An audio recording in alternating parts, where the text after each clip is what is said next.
Okay.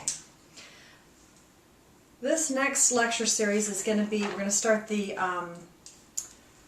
reproductive unit. And this will start on chapter 57. And again, if you're not familiar with assessment of the reproductive system, especially the female reproductive system, review chapter 56. Chapter 56 speaks about assessing the female system. The next couple chapters incorporate assessing like the male system right into the chapter. So, but we're going to start on chapter 57. Okay. The first thing that I want you to know about the female reproductive system, there's a lot of infections that can occur. There are malignancies that can occur.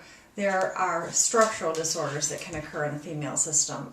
And so I'm going to focus on just some of the more common things that you might encounter if you end up working in a reproductive kind of clinic or fertility clinic or an OB-GYN office. Okay, the first thing is the infections. And the one that is most common that I want to focus your attention on is Candidus, which is a yeast infection. Yeast infections in women are fairly common, and it's caused by a fungus or a yeast, most often by the Candida virus, yeast fungus thing. I guess it's fungus. And the Candidus is, if you look at it under a microscope, it has spores and hyphae in it, and women will experience a thick discharge, like cottage cheesy kind of a discharge, extremely itchy. And usually what happens, because in the vaginal perineal area, it is classic breeding grounds for yeast infections because it's warm, dark, and moist, which, as you all know, is, excellent fodder for infections to grow. So some women are just more prone to getting yeast infections, and other women, will just have one their whole lifetime or none. But the symptoms are usually just severe perineal irritation and a lot of itching, and then they'll start having this discharge. Most of the time now, because the treatment for it is over the counter. So if you have a patient that is complaining to you, of extreme itching in their vaginal area, and they have this cottage cheesy like discharge, you can send them to the drugstore. They can get over the counter like that, they have vaginal suppositories and creams that they can put on, and usually within 2 to 3 days they can clear it up. So a lot of times women, especially women who have had these before, don't even go see their doctor. They just go, get some over-the-counter treatment for yeast infections. So that's a common thing that you can explain to your patients, that there is over-the-counter treatment. Certain they're like, well, that's all I want to say about that. Yeah, that's all you need to know about that. Okay, then the other things that are really prevalent that I wanted to point out, and it does seem to be increasing in number, even though there's been a lot more education, is sexually transmitted diseases. And this is quite a significant problem for both men and women. And the role of the nurse is education. We have got to educate people about how these diseases are transmitted and ways to prevent them. Trichomonas is the first one I want to point out to you, and that's on page 1650. That one's not as common, but there's still a fair amount of cases of trichomonas. And don't confuse it with trichinosis. Trichomonas is the one that is the sexually transmitted disease. I really wanted to spend some time on the human papillomavirus. And now I'm over on page 1652, because this has received a lot of attention recently in the news. Everybody is aware of human papillomavirus. It is the most common of the sexually transmitted diseases. and it's highly preventable, but it is almost 100% responsible for the development of cervical cancer. So the key here is to prevent it.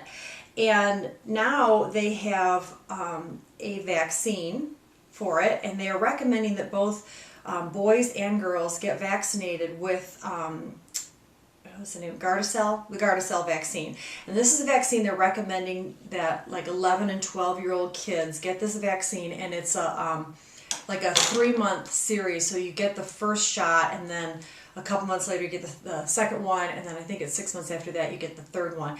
And when the vaccine first came out, they were just recommending that women get, or young girls get the vaccine because of the high risk of cervical cancer, and obviously men don't have cervixes.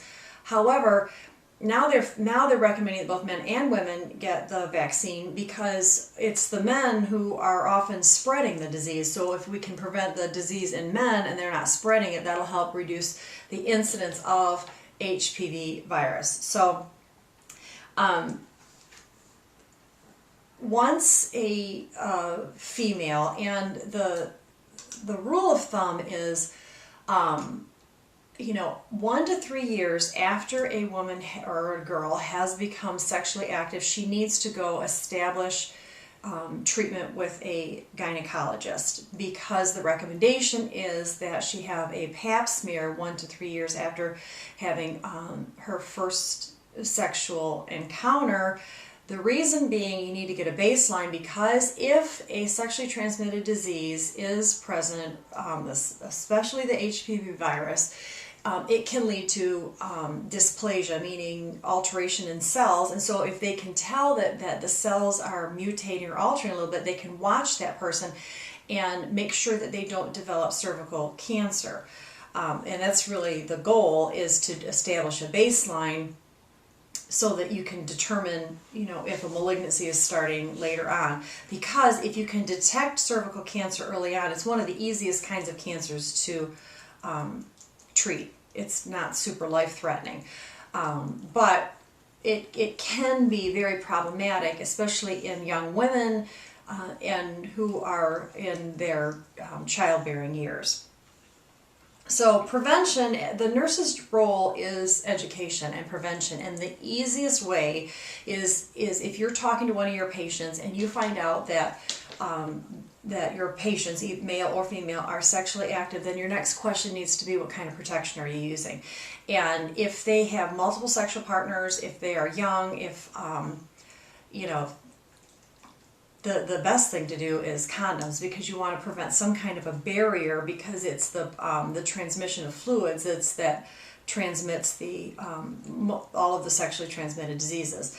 And by that I mean trichomonas, HPV, gonorrhea, syphilis, herpes. All of those can be prevented with healthy sexual practices, specifically condom.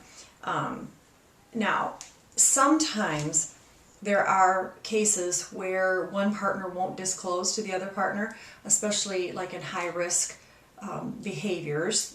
It's not like the first thing you're going to announce to somebody before you're getting intimate with them is like, oh, by the way, I've got an STD. So a lot of people will hide it, and then the other person will find out that they have it, and then there's a lot of anger and emotional component to it, because now all of a sudden you feel violated, betrayed, like somebody gave you something, and these diseases aren't curable. They're chronic conditions. I mean, you can treat the symptoms, but once you have it, then you always have it. So once your patient does have a sexually transmitted disease, the partner also needs to be treated, and in most of the cases they will treat both the person that's been identified with the sexually transmitted disease and their partner to ensure that both of them have eradicated the disease.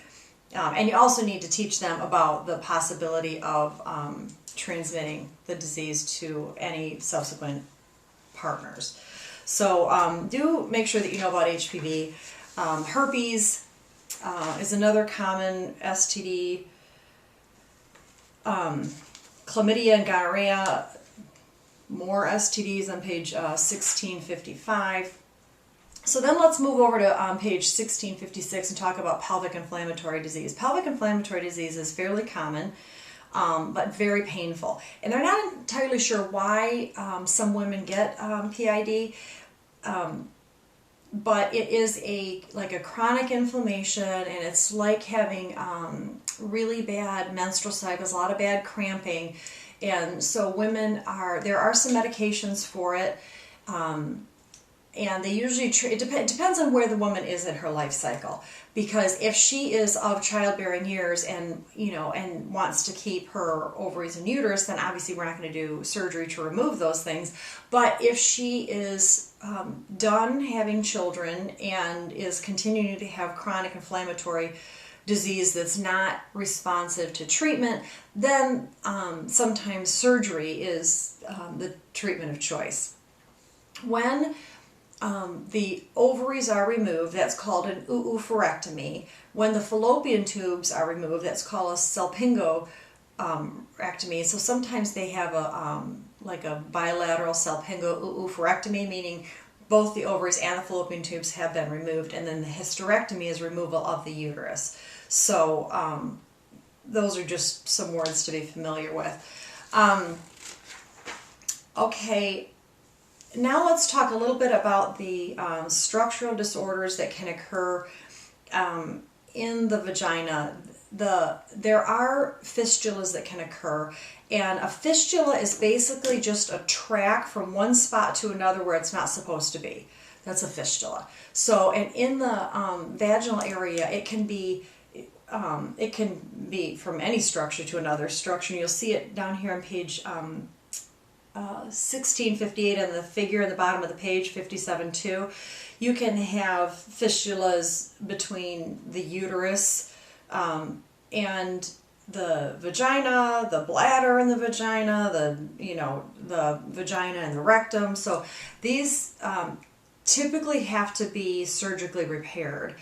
Because you get fluids from one area into another area, and that can lead to complications like abscesses and pelvic inflammatory disease and things like that. So those typically have to be repaired surgically. There are some other compounding factors called cystocele, rectocele, and enteroceles.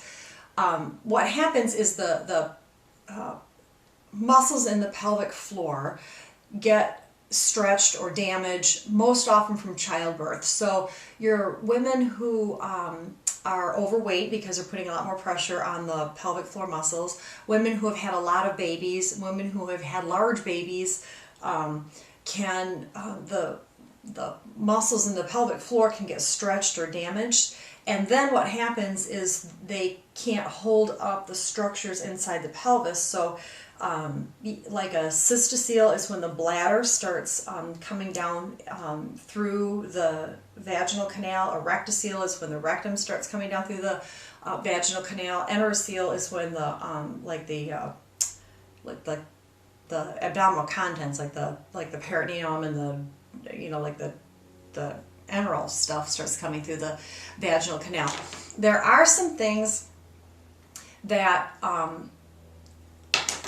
there's some symptoms that'll start with your patient. So, for example, the most common in women is cystoceles and rectoceles. So, cystocele is when the bladder starts coming through, falling down into the pelvic area and out through the vaginal canal. And women will start having stress incontinence. They will feel an urgency to urinate. They will like once they think about having to urinate, they'll have to go really, really quickly. So there's an increase in frequency and urgency. And there's a lot of stress incontinence with women who are starting to develop cystoceles. And the same thing with rectoceles is when the rectum is dropping down to the vaginal canal, they can get constipated, they can feel full. And the first line of treatment is to try to teach Kegels exercises, and we talked about this a little bit in the renal section when we were talking about increasing those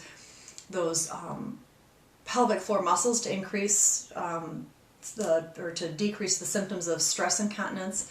So you would start teaching your patient how to do those Kegel exercises to start strengthening the pelvic floor muscles to try to get those organs back up in there. But there are certain times when the symptoms persist, and then you have to go in and do surgery where they actually pull up those organs and tighten the tendons and ligaments that are in there.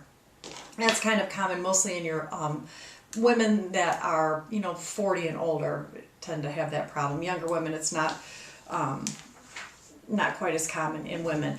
Oh yeah, let me go to page 1660. The other thing I was going to tell you about cystoceles, rectoceles, when it's starting to fall through the vaginal canal, they can do these things called a pessary. Pessaries can be worn in some women, and it's inserted through the vagina, and it is like a spring. It's sort of spring loaded, and what it does is puts pressure on some of those muscles and in the uterus and opens it up, and it just offers some support to kind of keep those organs up inside the pelvic floor. So that's another thing they can do prior to actually having to go surgery. They usually wait until there's no other options left before they take a woman to surgery to fix that. And uterine prolapse is the same thing. This is just like the uterus now falling right through the vaginal canal. It's the same concept. Okay, so let's talk about some of the benign disorders, and there's a fair amount of benign disorders. I really want to focus on ovarian cysts because that's probably the most common of the benign disorders. And a fair amount of women have ovarian cysts, and there is a disease called polycystic ovarian disease.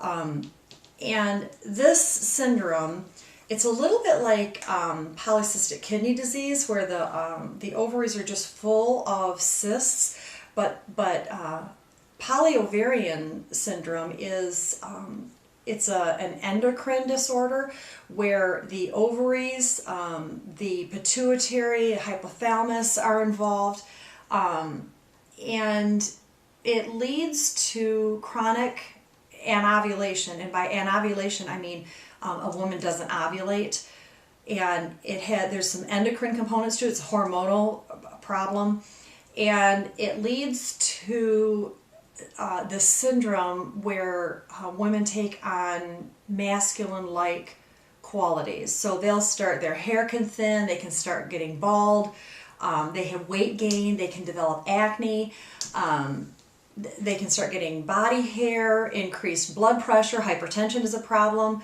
increased lipid levels.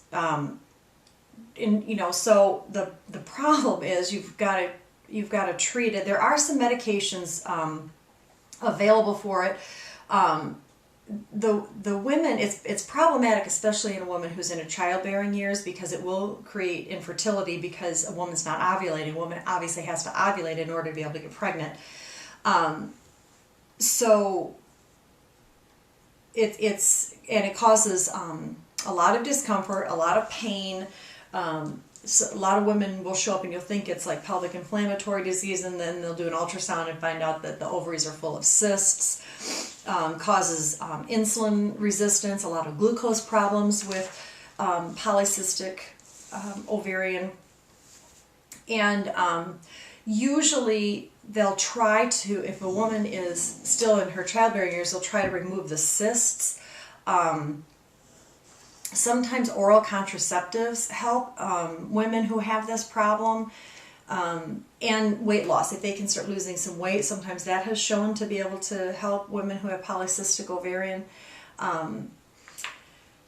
And the women who have this disease are at higher risk for endometrial cancer, because women who have never had children are at higher risk for endometrial malignancies. So that's something else you have to keep in mind. So those women have to make absolutely sure that they're going to their gynecologist for routine testing.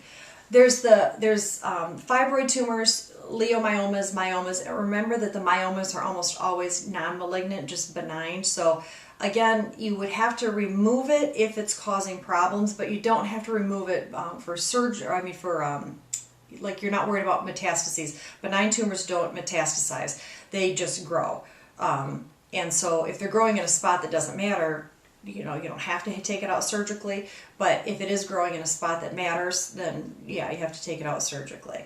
Endometriosis, this is a chronic disease affecting the endometrium, and it's kind of like pelvic inflammatory disease, but sort of is just confined to inside the uterus, as opposed to entire pelvic, like pelvic inflammatory diseases. And that's fairly common. You're going to see that in your practice because a lot of women have endometriosis. And again, they always start out with conservative treatment. Anti-inflammatories, may have to be on some steroids, that kind of thing. And again, if that doesn't work, then sometimes they have to go to hysterectomies or oophorectomies. But they try to not do that in younger women. Okay. Now the malignant ones. Now I'm over on page 1667. Cancer of the cervix is fairly common, but if a woman is educated to go to her gynecologist fairly often, they can detect it early. If they can detect it early, and that's why you would suggest to your patient to get annual pap smears, because what they do in a pap smear, and I think they showed you in here. If it's not in here, it's in chapter 56. Maybe it's in chapter 56. Yeah, I guess it is. But if you're not familiar with what a pap smear is, the gynecologist will just go visualize the cervix, and then they just take a swab of the cells on the cervix and brush it on a plate and send it to pathology and just look at the cells. And if the cells are becoming dysplastic, like dysplasia, that means they're altering. And then usually what they'll do is they'll go in and do a colposcopy or a cone biopsy or something and take some of those cells out. And those patients are a little bit more higher risk. Once the cells start mutating, that those can become a cervical malignancy. Once a cervical malignancy is identified, then it has to be removed surgically, and usually there's no problem. Usually the incidence of death from cervical cancer is really low, especially if it's detected early, which is why we tell our patients to get an annual pap smear at the gynecologist after they're starting to have sexual intercourse. So cervical cancer, and almost 100% of the time, it's probably like 99% of the time, the cause is human papillomavirus. So they've been, they've probably been engaged in unprotected sex and gotten this, and then that's led to cervical cancer. Okay. The cancer of the uterus, uterine cancer is, this is more common than, it's one of the more common of the gynecological cancers, but cervical cancer cervical cancer can show up kind of any time. Uterine cancer tends to show up in women like over the age of 50. Overweight women are more likely to get uterine cancer than normal weight women. The unopposed estrogen therapy, and by that I mean women who are moving into menopause, which is between 45 and 52-ish.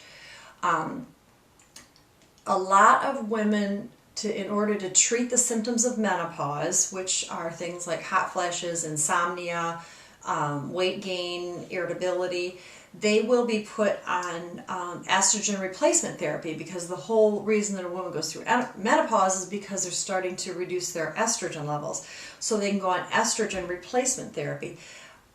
But if they go on what's called unopposed estrogen replacement therapy, that puts them at higher risk for uterine cancer. But what they have found is that if they also add progesterone to it, then their risk goes way down. So if a woman is asking about going on hormone replacement therapy, they should be encouraged to go on estrogen plus progesterone levels, not just estrogen. The other things that make a woman at an increased risk for uterine cancer is never having children. So we see actually the nuns and some of our the Catholic sisters they have a higher rates of uterine cancer just because they have never had children. So late menopause, early menses tends to contribute to uterine cancer, and women who've been on tamoxifen. Tamoxifen is a great drug for breast cancer, but then they're finding out that those women tend to have a little bit higher incidence of uterine cancer. Cancer of the vulva, that's not super common. Cancer of the vagina also is not very common, but ovarian cancer, I want to tell you about ovarian cancer. Now I'm on page 1673. This one is deadly. It's not as common as some of the other ones, but if a woman gets it, it's not good news. It would be equivalent to telling somebody they have pancreatic cancer. It's really hard, because that's one of the cancers that, you know, the ovaries are low and there's a lot of space for a malignancy to grow before it's identified. And a lot of women their whole lives have experienced abdominal cramping, abdominal discomfort, not feeling you know, good in their pelvic region. So then when ovarian cancer starts, it's the same kind of symptoms where there's dull, achy, pressure. And really the thing that ends up usually taking a woman in is they start getting very bloated, because the cancer will start creating fluid in the pelvic region and the woman starts getting bloated, and they'll come in, and they're usually, this usually happens later in life. It's rare to have a woman under 40 get ovarian cancer, but then all of a sudden they'll say, well, you know, I feel like I'm pregnant again. So it's that level of bloating. And then by the time they come in and they do the ultrasound and the workup, the malignancy is already spread, and at that point, if they find that a woman has ovarian cancer, they will remove the ovaries, and usually they do either a total abdominal or a total vaginal hysterectomy and salpingo-oophorectomy. But that's the treatment of choice, but the chances of survival 5 years out are very slim. Following the surgical removal, they'll often do radiation to the area, or chemotherapy. Sometimes they do both, just because it is such a deadly cancer. It's awful. So then, like, for your role as a nurse with any of these gynecological disorders and surgeries, there are all kinds of things that you have to teach your patient about and to be cognizant of. First of all, if they have to have some kind of a procedure where they are removing the uterus or the ovaries, and that woman has not had children yet and wants to have children, that can be absolutely devastating. So you really need to focus on the psychosocial issues, maybe get social work involved. When they're ready, consider other options like perhaps adoption or something like that. But they need a period of grieving, because most women grow up thinking, oh, I'm going to have children, and then when that's taken away, there's a period of grieving and sorrow. In addition to, if it's something also scary like ovarian cancer, and usually the ovarian cancers, they're older, so they've probably already had children if they want to have children, and so you have to teach about this is what the surgery is going to be like, and this is, the radiation and chemotherapy, and we're going to try to get you through this, and it's obviously very very pertinent to a woman's sexual health and her sense of well-being, and her connection with her partner. And so you need to address those issues, like, is she going to be able to have sexual intercourse? Is she going to be able to be intimate with somebody again?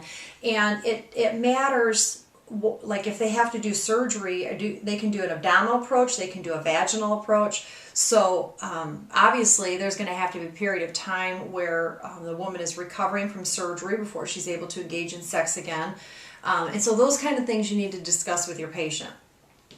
Also, if a patient has like a cervical cancer or uterine cancer, she may have to have radiation to that area, and especially if, you know, sometimes following surgery, sometimes instead of surgery, they'll do radiation. So look at page 1677 under radiation therapy. Sometimes what they can do, and this is true in men with prostate cancer too, and we'll talk about it when we discuss men next time, is they can inject radiation seeds, and this is done by the radiation department. However, it's often done up on the floor where you're working, so you as a nurse would have to wear lead-lined suits. Most nurses now have those radiation detectors, so they'll tell like if you've got safe levels of radiation. And the radon guys, radiation oncology guys, people will come up and insert little radiation beads. While a patient has radiation beads in, they usually have to remain on bed rest with bathroom privilege. They'll usually let them get up to the bathroom, but then go right back and lay down in bed. The seeds remain in place for anywhere between a day to 3 days. And the problem is sometimes the beads can fall out. So it is important to make sure, and the beads are radioactive, so you do have to be careful. If your patient's laying in bed and they get up to go to the bathroom, you see a radiation seed there on the bed, don't touch it, don't get near it. You'd call the radon department, and they would come up then and deal with those radioactive seeds. But that's another way that they can treat some of those internal malignancies. They can just put the little seeds in there. Now, the one thing you do have to be cognizant of is those, you know, somebody who has radioactivity in them, they will set off the alarms if they go through like the across the border. So if they're going to go up like into Canada or something, so, and this is pretty common in Detroit because a lot of our patients either come from Canada or, you know, they cross the border. You know, tons of us in Detroit go into Canada and vice versa all the time. But if you have radioactive beads in, or they've just been removed recently, this is true with some of the, you know, some of the radioactive testing that they do, like for cardiac testing, things like that. For several days later, even small amounts of radioactivity are detectable on, you know, those international detectors, because they can, those detections in when you're going across the border are very sensitive. So ask your patient that, because if they're going to go across the border, they're going to have to get a note from their doctor or something to prove that, yes, I'm not actually carrying radioactive material, I am being treated for you know, a disease or a malignancy or something like that. So okay, so I think that's it about female gynecological issues. And then we'll come back next time. We'll do chapter 58. We'll talk about breast disorders. And then we'll do the guys. Okay.